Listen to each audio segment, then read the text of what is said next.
मुंबई गोवा महामार्गावरील भोसते घाट परिसरात काल सायंकाळी झालेल्या अपघातात दुचाकीवरील 2 जण जखमी झाले।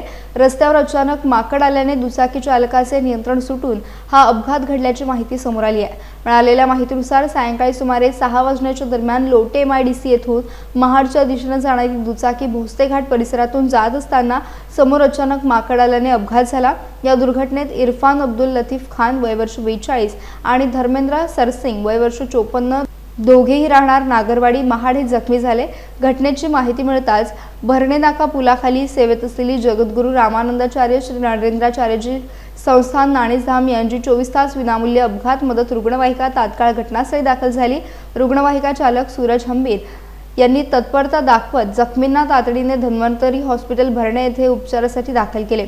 जखमींवर उपचार सुरू असून त्यांच्या प्रकृतीबाबत अधिक माहिती प्रतीक्षेत आहे।